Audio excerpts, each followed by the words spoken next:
Hmm, yang kalau kalian ngikutin gua dari dulu, dari udah lama, dari gua masih di Facebook segala macem, dari tahun 2020, 2021 itu gua kan udah bilang ya bahwa yang jadi presiden berikutnya itu keturunan Cina. Banyak yang protes, nggak mungkin keturunan Cina bisa jadi presiden, nggak bisa, nggak boleh, bla bla bla bla bla bla bla bla bla bla. Gitu kan. Tapi kan sekarang kebukti.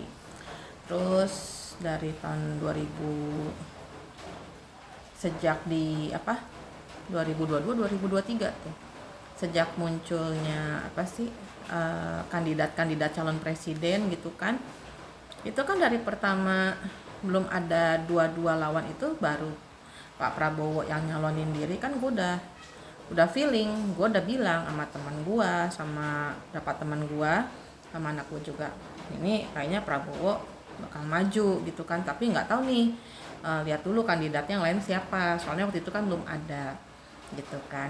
Nah pas muncul kandidat kandidat capres yang lain, gue lihat oh ya udah nggak mungkin. Apalagi pas pas Pak Prabowo itu pilih Gibran pilih Gibran jadi wakil presidennya, ya gue langsung ya benar, udah gitu loh, udah ini loh Pak Prabowo yang bakalan maju, yang bakalan menang gitu loh. Cuman gue bilang kalau Pak Prabowo yang naik, ya kita pasti harus hati-hati dalam berkomentar ya gitu, dalam berkomentar yang negatif gitu ya, yang ngata-ngatain yang gimana-gimananya, kita harus lebih berhati-hati gitu loh. Bukannya apa-apa gitu kan, kita kan tahu ya Pak Prabowo kan udah militer juga kan, dia didikan Pak Soeharto gitu kan. Kalau gua pribadi sebenarnya ada beberapa hal yang gua pengen bilang, bahwa satu, bisa enggak di Indonesia itu balik lagi kayak zaman Pak Soeharto waktu rasa aman ya, dimana perempuan pulang kerja jam 10 jam 11 malam kita nggak takut diapa-apain, ibu-ibu pakai gelang emas, pakai kalung emas kayak toko emas berjalan, yang nggak takut nggak takut dijamret, dirampok di tengah jalan gitu kan. Anak-anak main juga aman gitu loh. Nah bisa nggak sih Pak Prabowo itu pakai caranya Pak Soeharto untuk menghadapi preman-preman yang dulu kan dibabat abis kan dulu kan preman-preman tuh. Makanya ya tenang, kita bisa malam pulang kerja malam, perempuan tuh kita nggak takut dilecehin, kita nggak takut dirampok, kita nggak takut diapa-apain gitu kan, kita nggak takut ada gimana sama diri kita. Kira-kira bisa nggak seperti itu lagi? Satu itu. Kedua, bisa nggak Pak Prabowo nerapin sistem seperti di Cina untuk anak-anak yang udah kecanduan game, anak-anak yang susah ya, nggak bisa dibilangin lagi sama orang tuanya gimana. Bisa nggak ngambil cara kayak di Cina, dimana orang tuanya bisa telepon satu nomor telepon, dimana khusus itu tentara yang bakal ambil anak kita untuk dididik sama mereka gitu loh, dimana mereka nanti ditaruh di asrama, mereka dilatih supaya mereka itu nggak kecanduan main game, nggak kecanduan main handphone, nggak kecanduan yang aneh-aneh, mereka nggak males-malesan di rumah gimana. Jadi benar-benar diajarin disiplin, mereka diajarin untuk kayak kesopan santunan, etika segala macem gitu ya, sekaligus mentalnya. Ini yang di Cina itu kan anak-anak yang masih di bawah umur ya, bukan wamil ya, jadi ini orang tua udah nggak sanggup ngasih tahu anaknya jadi diambil sama, ya maksudnya orang tua minta tolong lah sama TNI-nya di Cina itu untuk ngambil anaknya. Kan sekarang kita banyak dengar ya, anak-anak di Indonesia itu ada yang sampai gila, ada yang sampai gimana gitu kan, gara-gara kecanduan main game, kecanduan handphone, mereka nggak mau ngerjain pekerjaan sekolah apa gimana gitu loh.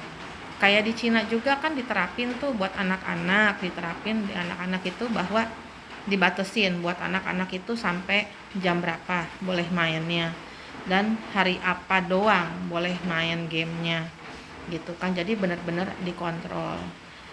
Kalau di Cina kan yang saya dengar itu internetnya itu kan benar-benar dipantau ya, benar-benar dipantau kegiatan internet setiap warganya gitu loh di sana.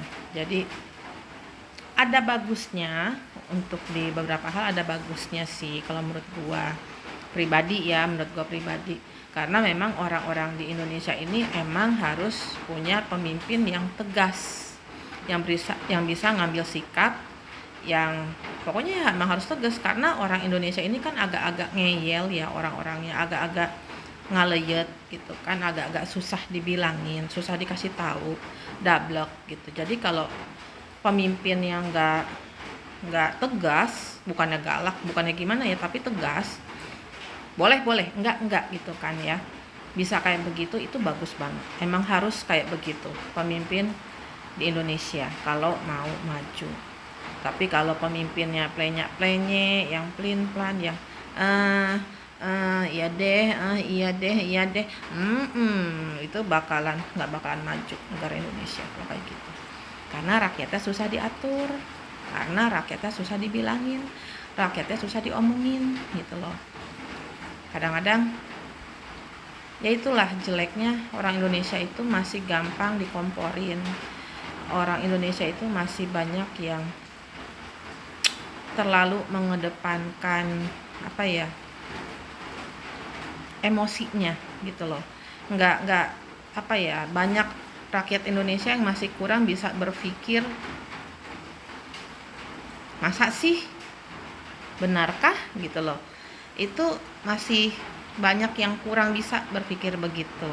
Mereka masih banyak yang kalau diomongin, iya gini, oh gitu ya, oh ya gitu. Jadi terlalu gampang diadu domba. Dari zaman penjajahan tuh terlalu gampang diadu domba rakyat Indonesia tuh. Karena itu tadi pemikirannya itu ya itulah, makanya juga penting untuk belajar ya. Pendidikan di Indonesia itu harus orang Indonesia itu malas belajar sih sebenarnya kalau menurut gua. Malas belajar, pengetahuan. Orang Indonesia itu terlalu senang dengan ikut campur urusan orang, terlalu senang dengan bergosip, terlalu senang dengan